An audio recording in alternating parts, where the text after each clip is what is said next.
Hey, this is Mo Lunsford at Union Grove Lumber Studios. And this is the Shed Geek. We want to welcome you to today's episode.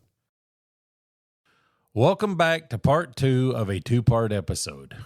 Be sure to go back and listen to part 1. You might have missed something. Hope you enjoy the conversation today.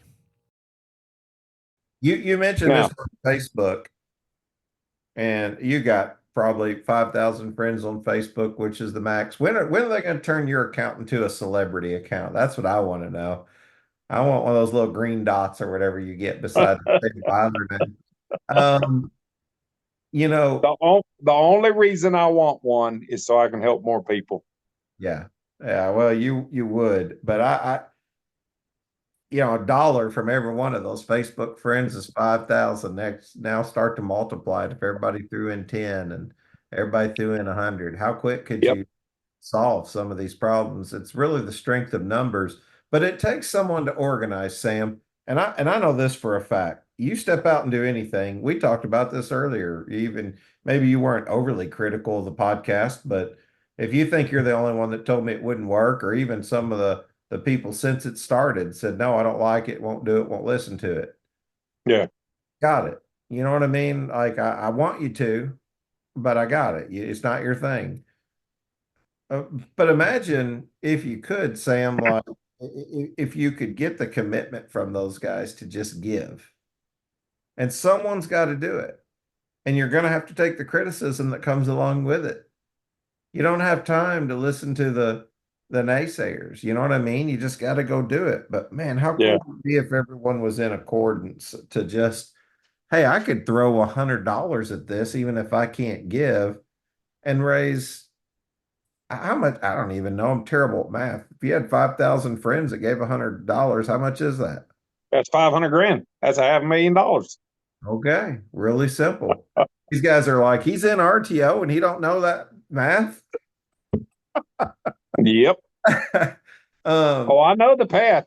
$500,000, $500,000, and you didn't even have to lift a finger. It's $100. You want to save $10,000?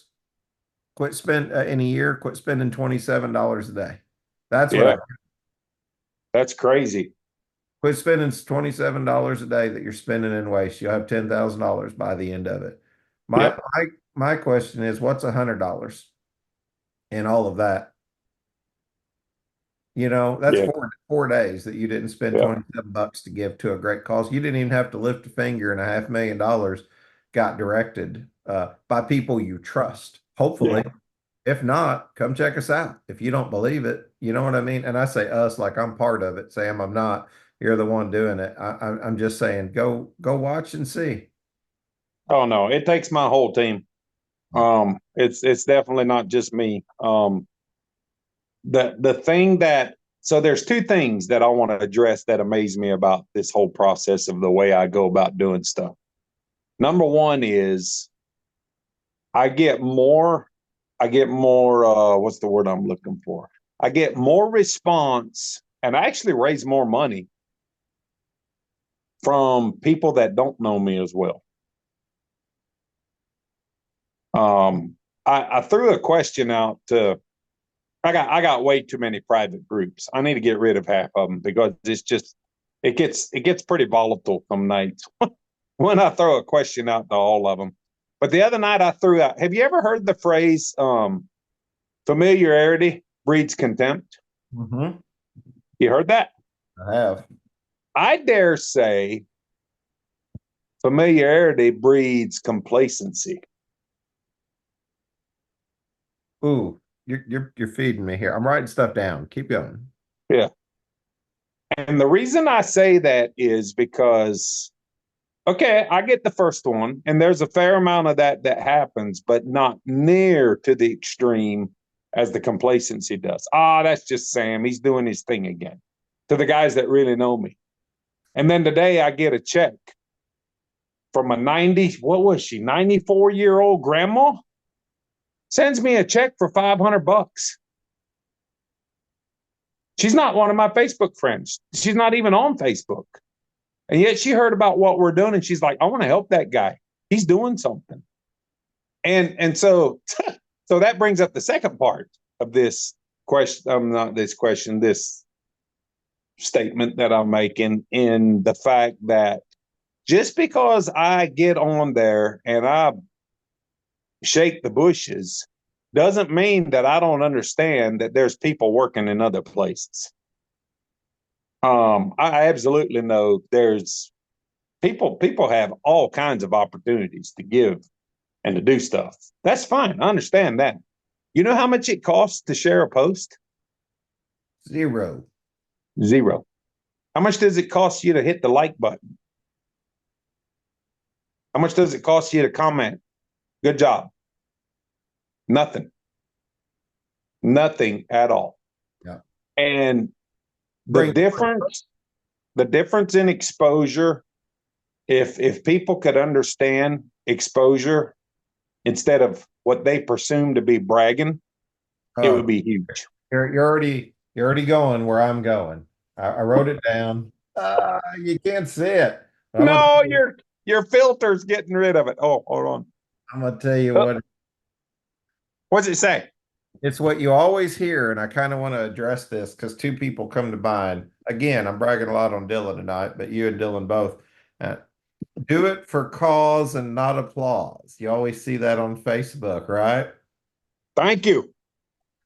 And I want to talk about, it's easy because if you see someone on Facebook, you've seen the picture going around, you help a family, give them a sack of groceries, you ain't got to take a selfie in a picture saying, hey, I'm out here helping.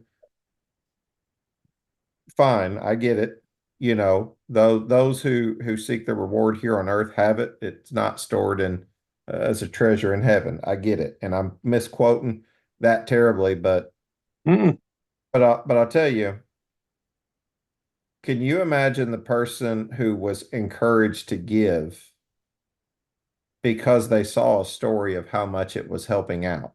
And this has taken a while to bend my mindset around this because I used to be I don't know, it seems like this guy's just doing it for the loves, doing it for the attention. Listen, no one picks a chainsaw up for 8 days, 12 days, 30 days because it's just That's just a glutton. That's just a glutton for punishment. Yeah. There's a lot easier ways to get attention. You know what I mean? But I just want to point out, Dylan used to do this, and like I said, I'm bragging him up, so we're gonna have to get him a bigger hat too. But I'll get him one. Yeah, he used to do this thing where he would give $100 away as a tip, and he'd record it. And I used to not like it. I was like, I don't know the way that looks. But seeing the look on their faces and how happy those people are and how unexpected they were, and hearing the stories about how others would go and pay it forward to do something kind that day, Yep. you would have eliminated that opportunity by not doing that. And if you just look at it as a look at me, it doesn't matter if it's increasing your personal brand. And I don't think that you're doing it for that reason whatsoever. You always point towards Jesus in everything that you do, Sam. It takes a while to get over that mindset of like, had we not shown this, had we not had exposure to what we're doing, whether it be a nice little video campaign that kind of showed what we're doing, or pictures or testimonials from people coming in, you should get a couple of these folks on mic who are willing to come on and tell their story. How good of a podcast would it be when you find the story of how to help someone out had you not going? Yep. And you get them on a podcast, if they want to be. If they don't want to be, you don't expose that. That's fine. Maybe they feel vulnerable and you want to respect that. But for the ones who are like, no, I want to tell the world, because it good begets good. It encourages us to go out and do that. And there is no way I can deny that deep down in watching you do some of this stuff, I was like, he'll never make it to 100. You talk about the podcast to never work. You think I ain't once or twice read your post and been like 100 sheds? 100 sheds? And then the next thing you know, they're like, here, we're putting this one up. It's a 14 by 28. It's going to cost $11,000 because the guy's discounted it. I need something. And a guy jumps on and says, I gave you 1,000. Hey, I'll give you another 1,000. Hey, I'll give you that. Hey, we only need 3,000 to go. I'll give you the 3,000. Here's another one. Hey, here's 1,000 from some. And I'm sitting there going, are you kidding me? Like, that's I love good. it. Next thing you know, you're getting goosebumps. You're getting spirit bumps. All right. You're sitting there Yep. kind of, I gotta give. I gotta give. This is amazing. I can't believe the momentum this is taking off. Next thing you know, you go from being a Thomas the Doubter to I want in. Yeah, I heard that. Oh, That's exactly right. this is gonna bless these people, surely. You know what I Yep. mean? Next thing you know, you're going, I can't believe and then I want to address something else. You said Hey, familiar. don't let me forget the blessing part. I got something I want to talk about that. Talk Go about ahead. it. I got this wrote down, so go ahead and talk about it. Oh, you do? Okay. Unlock the power of productivity with Cardinal Leasing.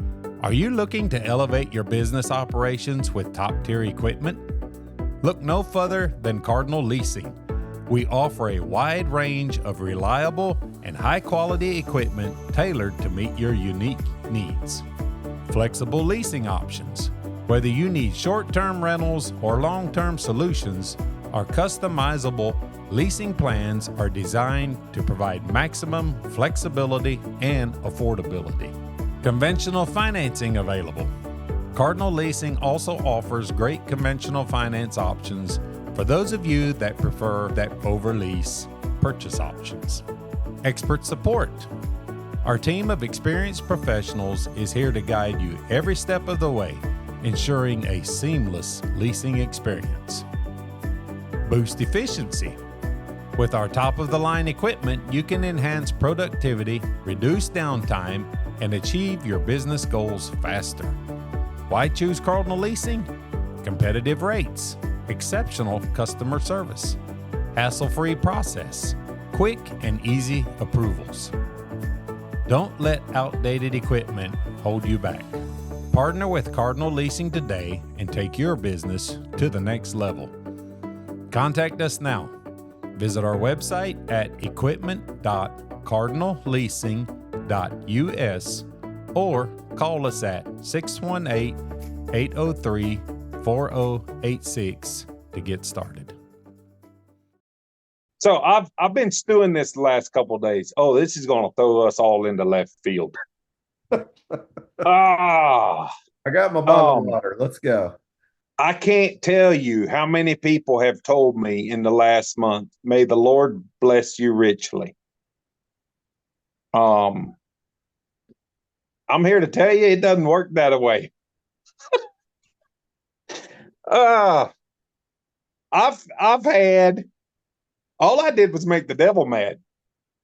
The past week, our personal family has been through hell. Excuse my French. Yeah. And for some reason, it's all tied to water because I'm working with water up there. And I think there's a spiritual connection there, but I'm not going to go too deep into that right now. And if somebody wants to make an argument with me, I'll listen. But the reason I think it's attached to water is because we're fighting for flood victims up there.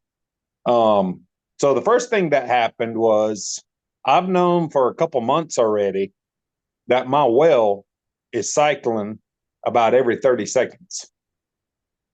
And out of sight, out of mind is a pretty good philosophy for me until I hooked my generator up to it. And now my generator surges every 30 seconds because I'm out of power because the hurricane took all our power. And for 8 days, I have to listen to this generator 24/7 surge every 30 seconds. And it'll drive you crazy after a while. But I was too busy cutting up trees to worry about what's going on with my well. And I'm like, you know what? It'll be all right. I'll deal with it later, but we got to get this fixed. And then one night my wife comes into the bedroom and I mean, I could tell she was going to tell me something that she did not want to tell me. And she goes, there's a leak behind the washing machine. And I'm either in bed or I'm getting ready to go to bed. And I'm wore slap out. As is the time, you will always get a leak in your washing machine. Yeah. So I go out there pull the washing machine out, and I realized that she has discovered a leak that's probably been going on ever since the hurricane started. This wasn't a leak that just started that day. It just happened to so be that's the day it started running out from under the washing machine. It's been leaking a long time. You go look at my pictures, it's been at it a while. So now I got to pull my whole laundry room apart late at night. Got to open it up, figure out what's going on, find where the leak's coming from, where all is the water going. So the next morning, I'm having to deal with that, get it all tore out and stuff. And now we got to get the mold guy in. And I'm like, we get a mold guy in. I know we got mold. He's going to automatically say we got mold, just let me cut it all out and get it out of here. Well, we get the mold guy in. Sure, we got mold, 2 days, no, the next day after the mold guy told me what what it's going to cost me and that I have mold, the next day my water heater goes out. And now, since I've got the washing machine out and I cut the floor open there, I can really hear my pump surging. So I start playing around with that. I'm trying to figure out, we turn off the water. Aaron's a champ. He helps. He's under the house. He's cutting this water off, cutting that water off. Pump keeps surging, pump keeps surging. We end up all the way out right beside the pump, turn the water off to where there's nothing left but the pump, and it's still surging. So now I've got a bad well tank, and I've got a bad, what do you call it? I'm just completely, the little flapper thing that's supposed to hold the water up and not let it drain back down. Let's go with a little flapper thing. I like that. Yeah, I'm just, it's like a one-way valve. I'll Google it. Pushes water out, but then holds it from draining back in. So there goes another $1,000. Spend $1,000 on the water heater, spend $1,600 on the mold guy, and I got all this stuff piling up. And in the middle of all that, I remember sitting there. I'm getting somewhere with this. You just got to give me a minute. Good. I remember sitting there thinking, where the heck is all this Lord bless you coming from? Because this ain't it. This is straight up the devil. And I'm like, okay, that's enough of that. I'm like, devil, you can go kick rocks out in the parking lot or somewhere because you're not messing with my house anymore, because I recognize where this is coming from, and I'm going to praise the Lord anyway, and I'm going to keep on working anyway. I'm just here to tell you, when you stick your neck out, you're going to get chopped off. It happens all the time. All right, now you can go with yours. You wrote yours down. You said earlier, familiarity breeds complacency. Yeah. Well, that's just Sam doing his thing. And I think it's one of my favorite messages I ever heard preached. And if I got the verse right, I believe it's Mark chapter 6, verse 2, where it says, no man is without honor except in his hometown, among his family and his friends. I'm reminded of the message that Jesus's brother didn't believe he was the Messiah. And I'm not calling you the Messiah here. What I'm saying. Yeah. Oh, no. Let's get that out of the way right now. But it happened to him. What I'm saying is, if it happened to Jesus, it can happen to any of us. And that familiarity can breed complacency in the sense that people won't ever see anything else. A troubled kid. Yeah. I remember back when he was busting windows or doing donuts in the parking lot. Ain't never been no good, ain't no good now. Oh, I know the family he comes from. Apple don't fall far from the tree. We've all heard those. Yeah. A lot of biblical stories that would show the opposite. What I'm saying is people will get that preconceived notion in there, and they won't allow that ministry to breathe. They won't allow you to breathe. That's just you doing the same old, doing his thing. Same, we're even guilty of it. I guarantee me and you've made the comment a time or two about somebody. Oh, yeah, absolutely. We're not perfect. But in the spiritual world, whenever you really, get in touch with the Holy Spirit and he convicts you on that, and it's easy for people to believe. That's why a lot of people like to go to new places. They like to move because they can reinvent themselves, and they don't come with all these preconceived notions of their last name or their past, because they've got honor. No man is without honor except among his family and friends. They get honor among a new crowd. Shannon Latham is a lot of things to a lot of people. But I've gotten so many compliments since doing this podcast of people who might think something of me. But it's as I always talk about the Philip Yancey book, Prayers, and do they make any difference? The passage in there about Haddon Robinson, who was a pastor, who said every time he goes to speak, he says, Lord, thank you for the opportunity to preach. Because if these people knew about me what you knew about me, they wouldn't listen to a word I'm about to say. Amen. So thank you, Shed Industry, for giving any of us a platform to get up here, because don't me or Sam or nobody else on these platforms deserve it. Oh yeah. No, Yep. sometimes This is why we true. were chosen to do it, but Yep. we try to do it obediently, regardless. And that's hard. That's hard, Sam, some days, because you got to put yourself out there and you will get burned. You won't just get burned from people's opinions. You'll get burned from people financially, spiritually, emotionally, physically. Yeah. Yeah. You'll be burned. And You anybody, know, when we started the brotherhood, we actually talked about that. There was quite a few people that made the comment, you know, what if somebody abuses this? And nobody ever said they didn't like my answer. I'm sure some of them didn't, but my answer always was, that's not my problem. The Lord doesn't require me to hold people accountable that he asked me to help. yeah, My job is to help them. it was like giving out those generators. Well, what if Oh, yeah. the guy just turns around and takes it and sells it? Yeah, we had people ask us that before they would donate. Yeah. Yeah. We're like, well, giving $5 to a homeless person. One of the most memorable things I think I ever did was stop and give $5 to a guy who was most likely, from what I could tell, was an alcoholic on Yeah. one Sunday morning before church, and my kids saw me do it, and they don't remember what he did with it, don't remember the guy, they just remember that Dad gave it, and they still talk about it Yeah. from time to This time. is true.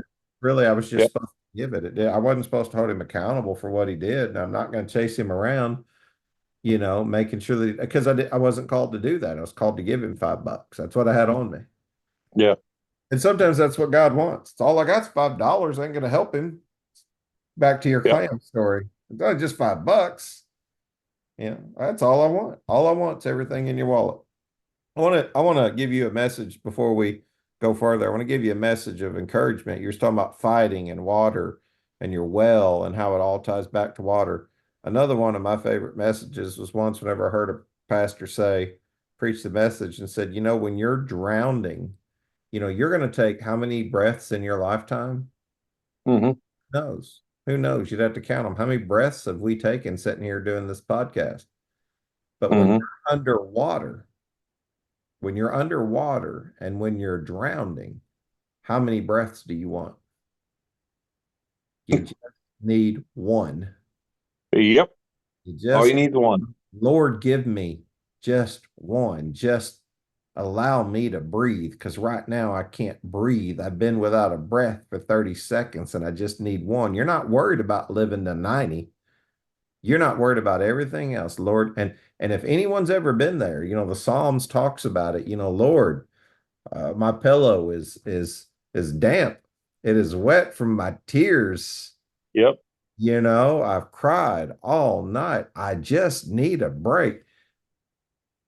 And here a guy is sitting over here with a generator that won't give it away because of what it might cost him.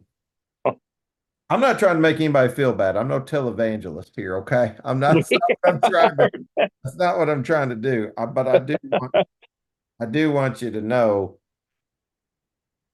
you give when you're sensitive to the Holy Spirit and what your desire is to give. And I don't think he sits back and says, you give a $10 and you'll be rewarded. Introducing the Challenger, the revolutionary new shed mover that's taking the industry by storm. The Challenger features a touchless design, ensuring it only makes contact at the end of the skids and the bottom of the floor joists, so rest easy knowing your gable walls will remain pristine. Worried about reliability? Fear not, the Challenger is always up for the challenge and will not overturn or scuff your shed. Harness the power of innovative wireless technology. Remotely control the Challenger via your smartphone. No cell service needed. And guess what? The cell phone remote comes standard with every Challenger at no extra cost. Featuring floating forks, a 4-directional tilting mast, and sliding weight transfer, move the shed weight precisely where you need it to get ultimate traction. With self-loading capability, straight onto your truck, say goodbye to the need for a hydraulic carriage. The Challenger makes your job easy and more efficient. Choose from 2 machine sizes, 10,000 pounds and 15,000 pounds. Perfect for any job. Visit www.shedchallenger.com or email us at info@shedchallenger.com or call or text 828-220-3508 for more information. Experience the future of shed moving with the Challenger. Man, one of my favorite stories is when Deanna was going through cancer, and I don't want to tear up, so I'm trying to be careful here. We did a GoFundMe, and a teenage girl that worked at a pizza shop with my daughter gave on that GoFundMe account $10. Mm-hmm. Text my daughter and said, "I'm sorry, it's all I have to give." Oh, my word. Woo. I know exactly what you're saying. Know exactly. I'm sure my daughter remembers her. Oh, yeah. And all I want to do is give that girl anything she could possibly want. Yep. If it was financially, anything that I could help her with. It was Sam, it was so encouraging. It wasn't the $500, it wasn't the $1,000. I mean, I'm not trying to pick on anybody who gave that. We appreciate you. We did. It means so much. It Yep. was $10 of the teenage girl who got the message. It's all it's all I can give. I can't really afford to give any more than that right now. I'm sorry. Yep. I'm sorry. It's all I can do. If that doesn't, yeah. Yeah. That was more. I made a post. I made a post about that the other day about the fact I highly appreciate and value my guys that I've got that can drop the big money. Yeah. And I feel like I've earned their trust in being able to do that. And that's why they do it so freely and easily. They're good guys to start with. Yeah. And then when the Lord gets a hold of them, it's over with anyway. But the underlying completely amazing thing is the single lady that gives me $25 and she goes, "That's all I have. As soon as I get more, I'll give more."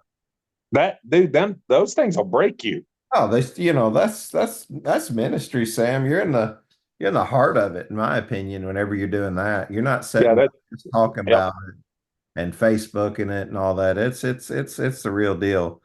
What message do you want to give? It's your podcast. You tell it the way you want. I don't even know how long this thing's gone. We might be in 2 parts. We might have to leave a cliffhanger and get somebody on for the second week to find out more about it. You've got an organization that can take donations, can take money. Tell me about it. How do you want to go about it? We can set up links. We can put all that in the newsletter. You can go click on it and give from there.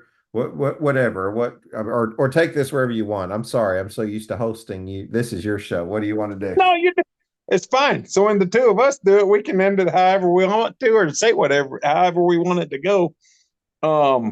So the amazing thing to me has been the churches that have came on board with the fact of, is there anything we can do to help? The local people, I know I brag about them all the time and I'm using them again, but this is just an example of what I'm talking about. When you got 2 Amish boys up there that are running a shed shop and they're like, "Hey, you know what? We're not going to build you 10 sheds at cost. We're going to raise the money locally and with the shed community, and we're going to take care of it ourselves." And and they spread the word they're local. That's when it gets big. When guys step up and push it to their local audiences. So my sister did that in Ohio, and she got her church on board. And now my sister can use her church. So if anybody wants to send money into her to help them get down here, to give money to people while they're here, to help support us or whatever, they can use their church. If anybody wants a legit opportunity on how to give instead of just giving to an individual or whatever, we have multiple churches that now have stepped up and said they'll work in partnership with us. So it doesn't even have to go through the brotherhood anymore. It can go through their local churches. Their local churches will cut checks back to us. There's networking and multiplying the seed is tremendous. Because every time one of those communities gets on board, there's just that many more people that buy into it, take ownership of it, and it's way beyond anything I can do. So that's the first thing I want to say is, if, wherever you're at, if you're listening, if you're on YouTube or whatever you're doing, or if you follow me on Facebook, the fact that I don't care if you're a single person in the state of Washington or in Michigan or where you're at, you have a local community that you can depend on that is willing and able to help you help us. That's huge. Outside of that, we have just about, it takes money to operate these things. It takes money to move sheds. It takes money to get the sheds here. It takes money to get them set up. It takes money to put heaters in them, insulate them, wire them, whatever we're doing. All of that stuff takes money. I'm more than happy to figure out a way to get it here. Whether that's working through your church, whether that's using our website, shbrotherhood.org/donate. You can use that. We have Cash App, Venmo, PayPal. We have all that stuff. So it's all there. It's all available. We've actually got Zelle too. Nobody's actually asked about it this time. So whatever needs is there. And like I tell everybody, come see it firsthand for yourself. Hear the stories, because no camera, no pictures, no drone footage even comes close to showing you. I've worked tons of disasters. I've never seen nothing like this. Nothing. We were down in Valdosta this weekend because after the Southeast barbecue, we went down to Valdosta, and good luck getting a hotel in a 100-mile radius that's not $250 a night. There's so many linemen down there helping out, and I was really surprised for as much damage as there was, and there was quite a bit. We got a great interview, and it was good. Man, it's just so surprising and how that far inland in North Carolina, the damage that would come. And it wasn't just from Helene. It was, it was Helene. What I'm saying is it wasn't that even that direct wind. It was the amount of rainfall that it dumped on it into those big valleys, and just the disaster, the way you saw the things being washed out was just, it's unreal. So I had an old mountain man tell me yesterday. I thought it was pretty cool. His theory on what created these huge avalanches and mudslides and stuff. They had a tremendous amount of rain, and then Thursday evening and into Friday morning, it really dumped. And then when the winds came through, the winds were actually harder than what I believed they were. And when they started knocking trees over up there at the top of the mountains, it started uprooting dirt. And the dirt was so loose with the trees not there to hold it anymore, that the trees, the dirt, the rocks, everything just starts sliding off the hill. And that's what it's the last count I heard. It's over 1,800 mudslides, avalanches, whatever you want to call them. There's over 1,800 of them that happened up there in those mountains. And that just seems like a crazy amount until you go up and you go through one valley Yeah. and you see the dozens that happen in one valley. And you're like, this is everywhere like this. You know, you just didn't hear about this like growing up. I was like, as the crow flies, that if that would have projected, several hundred miles left, it would have come as far north as we are in the first. Oh, absolutely. It's wild, Yep. like we just, growing up, you didn't worry about stuff like that. You worry about tornadoes around here, but earthquake, Yep. but not yeah, not Yep. the remnants of hurricanes. So it's just it's a disaster. I lost count on how many they said are misplaced or perished. Yeah. But I'm here for the ones that are left. Yeah.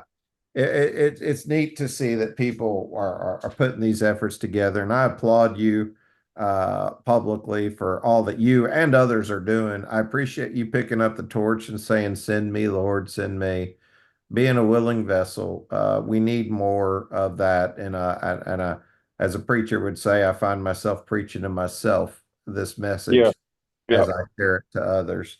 But yeah, if we can use the podcast as a platform, we'll definitely be happy to put links into the newsletter where you can go. If you have any pictures, feel free to send them. We'll try to include them in the episode or create a picture file where people can go and see. We're happy to help in whatever way and capacity that we can. And remember, like we talked about in Mayfield, it's not even the help now, it's the help a year from now that these people are going to need, and 2 years. Yeah, we've seen how that's worked in Katrina, Alabama, Mayfield. You come back 3 years later, it's amazing how much is still left that could be done. Yeah. There's people's lives there that are. I will say this. It has totally shocked me at how much has been done up there. I don't think I've ever seen any of them where it seemed like, I know it's been 5 weeks. It seems like it's been forever some days. And there's still a lot of areas that there's a ton of work to do. But if you look at the half full cup instead of the half empty cup, it is amazing to see the amount of sheer manpower work that has been done. It's incredible what has been done. This is the Shed Geek, and I'm here to endorse one of my favorite products, VersaBend from Cold Spring Enterprises. If you are in the carport or metal building business or have been looking to expand into that field, then VersaBend Tube Bender is a must-have. At VersaBend, we thank you for your interest in our tube bender. The VersaBend is designed to bend 2-inch, 2¼ inch, and 2½ inch square tubing, as well as the 2x3 rectangular tubing in either 12 gauge or 14 gauge. Powered by a robust 5 horsepower unit, it features 2 adjustable stops for setting your desired degree or pitch. Priced at just $19,500 FOB from Abbeville, South Carolina, you can secure your VersaBend with a down payment of only $1,500. Contact us to check availability and get placed on our order list. VersaBend is a family-owned business dedicated to providing an easy-to-operate bender made with off-the-shelf components. A unique feature of our bender is that it offers a full radius bend, unlike the double crushed bends produced by most other machines. Want to see it in action? Visit our website at www.csecarport.supply or give us a call at 864-446-3645. Is there, and I'm just asking this, I'm curious for those, whether it's skeptic minded or whatever you want to call it. What has sort of been like the qualifying process, if it exists at all, for like who's getting these structures and things like that? Have you guys kind of put together some ideas there? Who are these going to? So for me personally, I'm always trying to find the ones that get ignored. So in Kentucky, we didn't end up, we did a lot of work in Mayfield.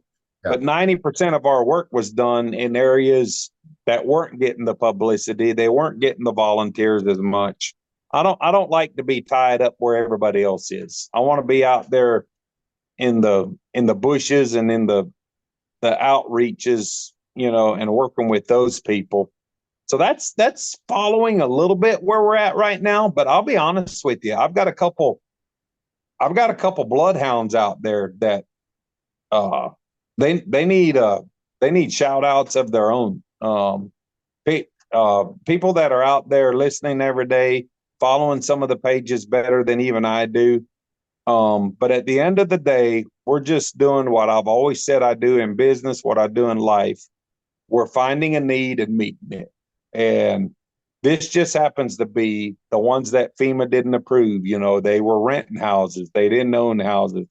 They owned houses, but they're not, the house wasn't worth nothing in the first place. So they're not getting much at all for that. Or they were already living in a tiny house in a, what do they call them? Yurts. There's amazing how many people had yurts up there along the river, and they're all gone. Tiny houses that are gone. So for the majority of the part, we're working at the bottom of the list. I'm not saying I won't work with the top of the list. I don't care. It doesn't matter to me. You said it best earlier. We don't ask questions. We don't have a contract. We give with open hands. We don't expect anything back. And at the end of the day, that's what I'm called to do, and that's the way I'm going to do it.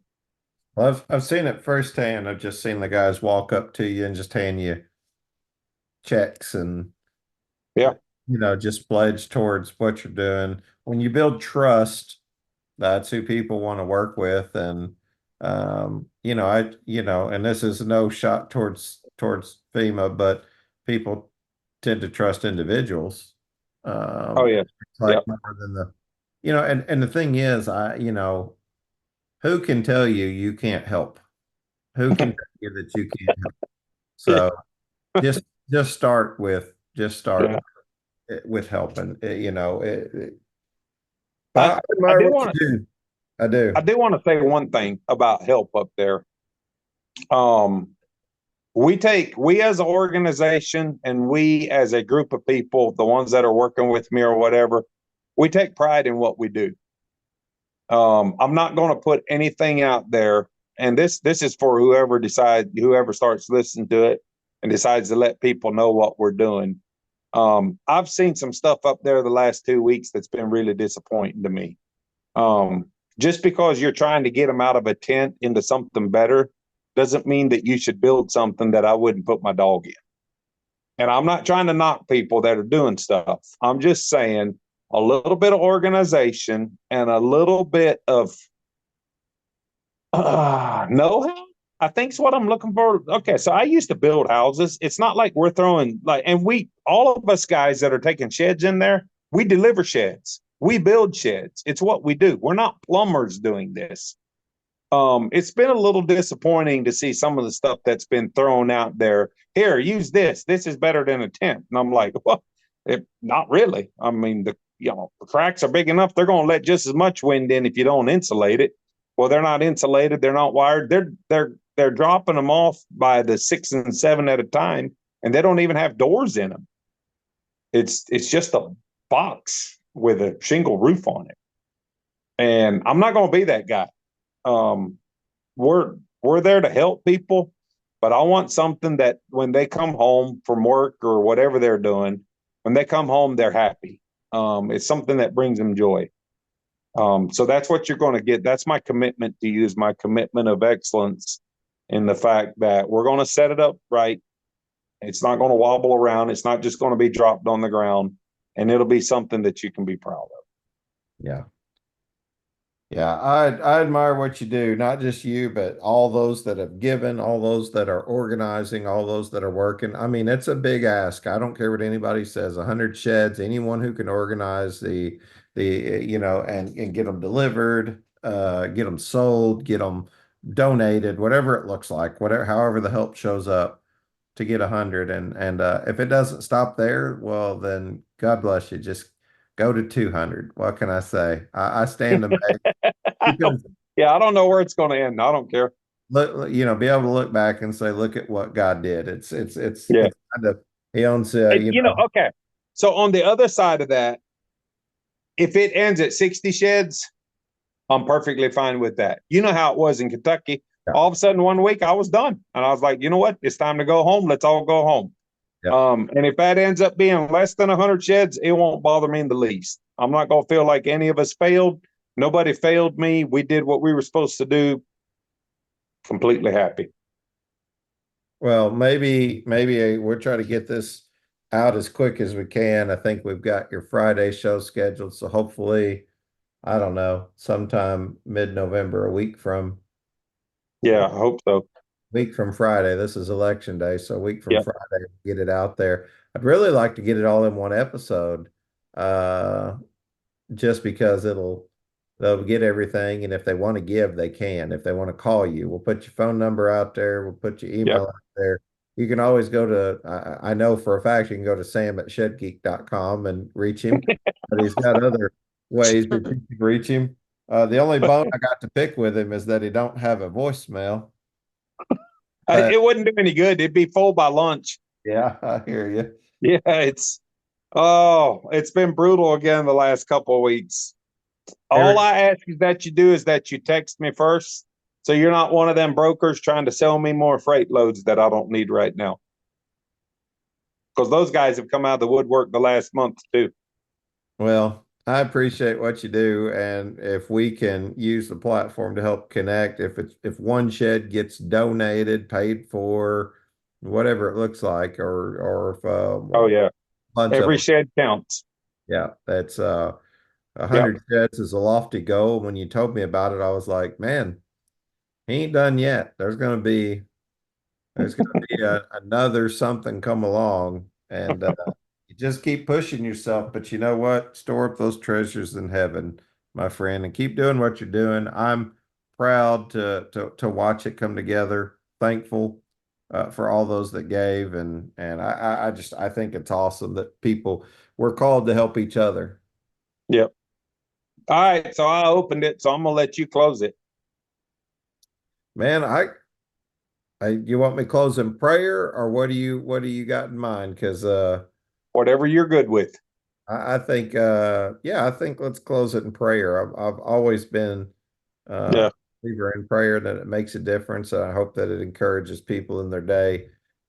Thankful to know you as a friend. Like I said, I can't say it enough, and we're going to have to figure out how we're going to do this. This is long. We're putting this out in 2 episodes. I want people to give. I want so it makes me want to get it out in one, but there's enough content here that I don't want people to feel like 30, 45 minutes. They don't need to listen for an hour and a half to get to somewhere.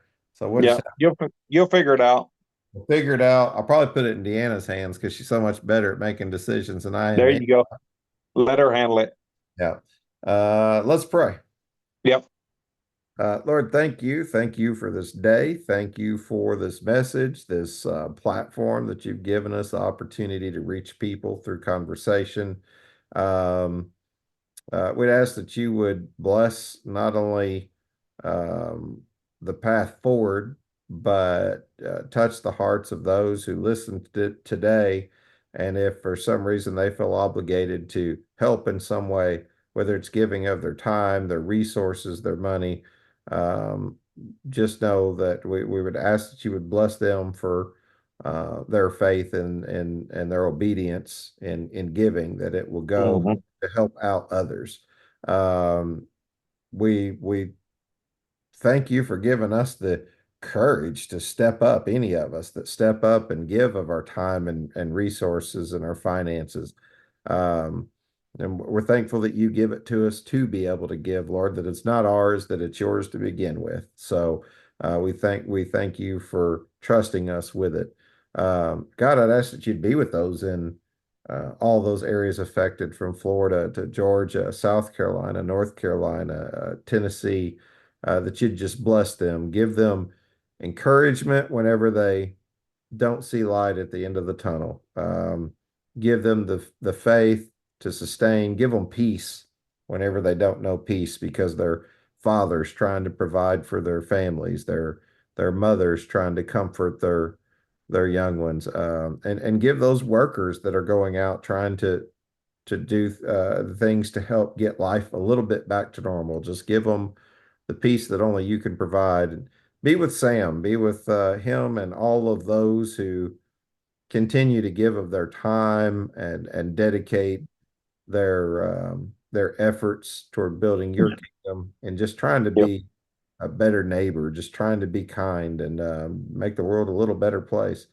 We'd ask that you'd continue to give us opportunity to bless those that bless us through listening. It always amazes me that you'd give us trust a couple guys like me and Sam with this kind of platform. So it means so much. Thank you in Jesus' name. Amen. Amen. Hey, this is Mo Lunsford in sunny Union Grove, North Carolina, and it's coming up on Thanksgiving. And we just want to say thank you for listening to the show, and thank you to all the guests.